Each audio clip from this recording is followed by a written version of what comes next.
الله أكبر الله أكبر الله أكبر الله أكبر الله أكبر الله أكبر الله أكبر الله أكبر الله أكبر الله أكبر الله أكبر الله أكبر الله أكبر كبيرا والحمد لله حمدا كثيرا وسبحان الله بكرة وأصيلا الله أكبر كبيرا والحمد لله حمدا كثيرا وسبحان الله بكرة وأصيلا الله أكبر الله أكبر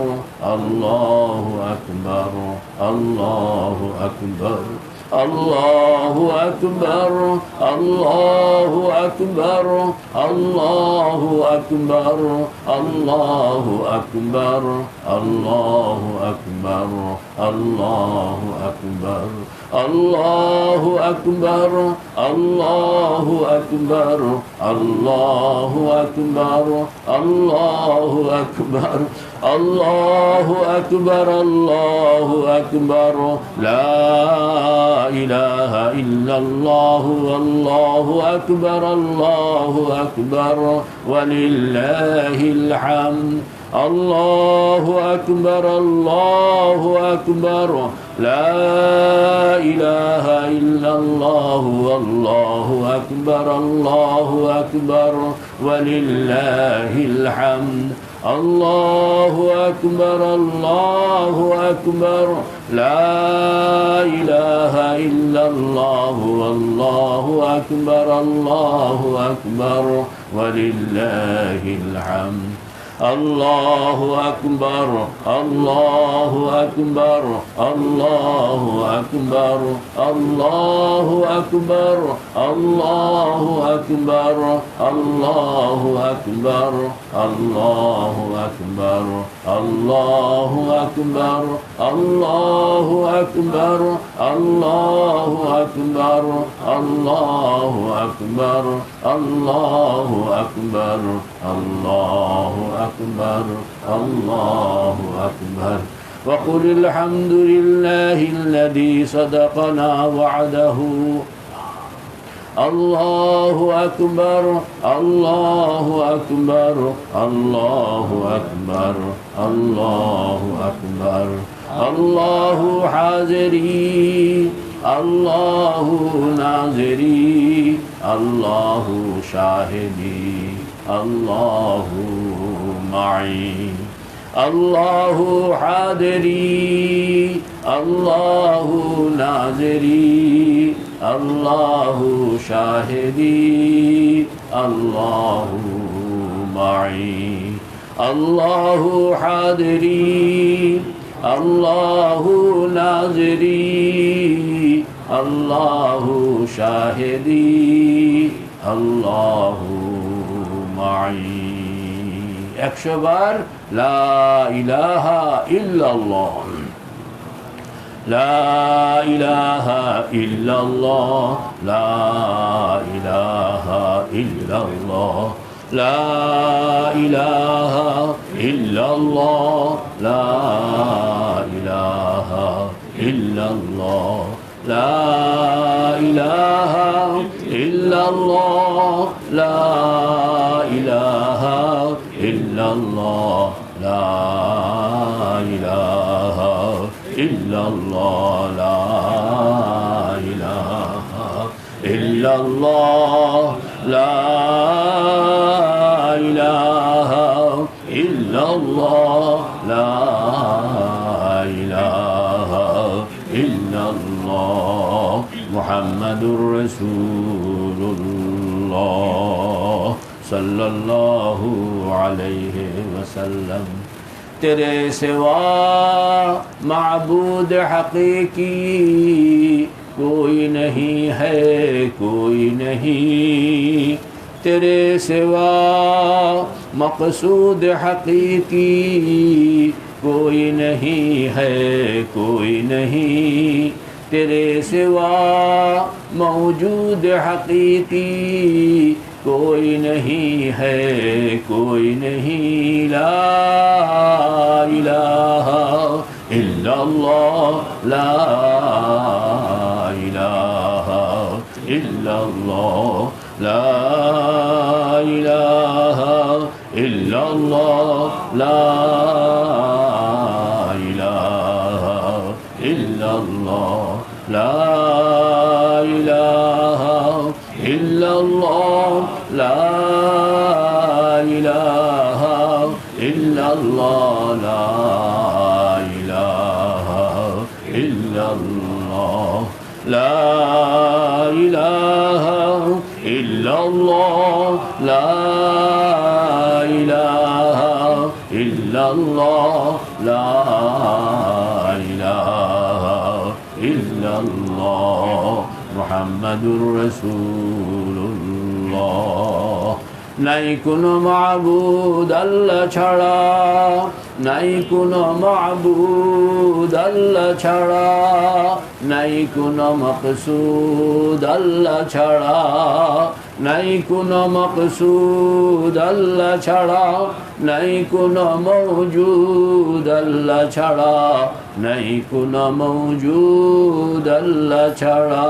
লা ইলাহা ইল্লাল্লাহ, লা ইলাহা ইল্লাল্লাহ, লা ইলাহা ইল্লাল্লাহ, লা ইলাহা ইল্লাল্লাহ, লা ইলাহা ইল্লাল্লাহ, লা ইলাহা ইল্লাল্লাহ, লা ইলাহা ইল্লাল্লাহ, লা ইলাহা ইল্লাল্লাহ, লা ইলাহা ইল্লাল্লাহ, লা ইলাহা ইল্লাল্লাহ, লা ইলাহা ইল্লাল্লাহ মুহাম্মাদুর রাসূলুল্লাহ সাল্লাল্লাহু আলাইহি ওয়াসাল্লাম। আল্লাহু হাজিরি, আল্লাহু নাজিরি, আল্লাহু শাহিদি, আল্লাহু মাই। 100 বার আস্তাগফিরুল্লাহ, আস্তাগফিরুল্লাহ, আস্তাগফিরুল্লাহ, আস্তাগফিরুল্লাহ, আস্তাগফিরুল্লাহ, আস্তাগফিরুল্লাহ, আস্তাগফিরুল্লাহ, আস্তাগফিরুল্লাহ, আস্তাগফিরুল্লাহ, আস্তাগফিরুল্লাহ, আস্তাগফিরুল্লাহ, আস্তাগফিরুল্লাহ, আস্তাগফিরুল্লাহ, আস্তাগফিরুল্লাহ, আস্তাগফিরুল্লাহ, আস্তাগফিরুল্লাহ, আস্তাগফিরুল্লাহ আল্লাযী লা ইলাহা ইল্লা হুয়াল হাইয়ুল কাইয়্যুম ওয়া আতুবু ইলাইহি লা হাওলা ওয়ালা কুওয়াতা ইল্লা বিল্লাহিল আলিয়্যিল আযীম। আস্তাগফিরুল্লাহ আল্লাযী লা ইলাহা ইল্লা হুয়াল হাইয়ুল কাইয়্যুম ওয়া আতুবু ইলাইহি লা হাওলা ওয়ালা কুওয়াতা ইল্লা বিল্লাহিল আলিয়্যিল আযীম। আস্তাগফিরুল্লাহ আল্লাযী লা ইলাহা ইল্লা হুয়াল হাইয়ুল কাইয়্যুম ওয়া আতুবু ইলাইহি লা হাওলা ওয়ালা কুওয়াতা